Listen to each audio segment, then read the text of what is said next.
আসসালামু আলাইকুম, welcome to our channel. আজকে এসেছি আমাদের ছাদের ভিডিও নিয়ে। আশা করি আপনাদের ভালো লাগবে। এখানে কি কি গাছ কোন কোন জিনিসের মধ্যে লাগানো হয়েছে তা দেখাবো। আশা করি আপনাদের উপকার হবে।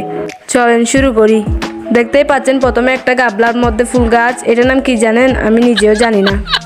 এটা বেগুন গাছ আর কিছু দেশি ধরনের পাতা গাছ যা মাটি জমিয়ে লাগানো হয়েছে।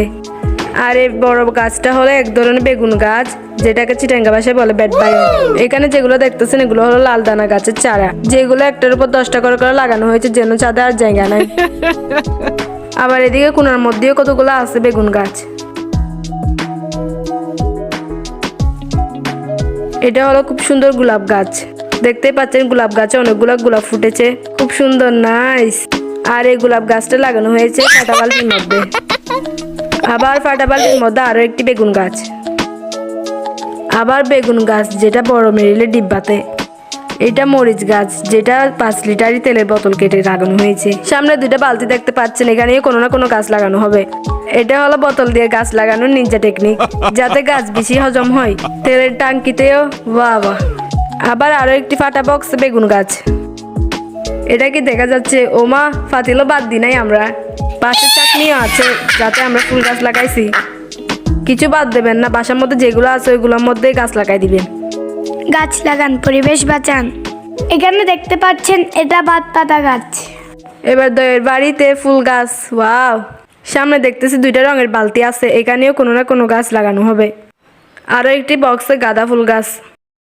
এখানে আবার মাটি জমিয়ে লাল দানা গাছের চারা লাগানো হয়েছে, যেটাকে চিটাঙ্গা ভাষায় হাইসা বলে। আবার ভিতরে বিদেশি ধনে পাতাও দেখা যাচ্ছে। আর এগুলো হলো গুলালো গাছ, যেটাকে চিটাঙ্গা ভাষায় বলে আলুগুলা।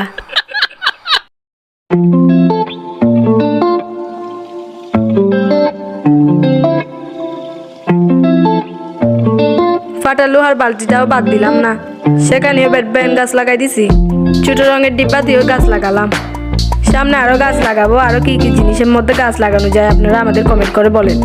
আমরা চেষ্টা করবো ফাটা ফাটা জিনিসের মধ্যে গাছ লাগাতে। এবার পানির ট্যাঙ্কির পিছন দিয়ে আমরা আরো কিছু গাছের কাছে চলে যাচ্ছি।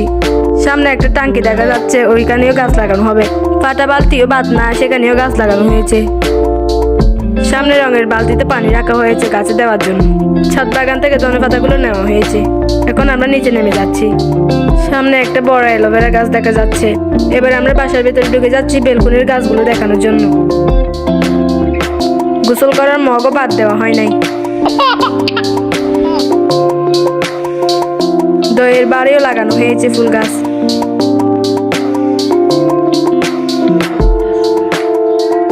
এগুলো হলো এক ধরনের লতা গাছ, যা বেলকুনি সৌন্দর্য বাড়ায়। সুন্দর না?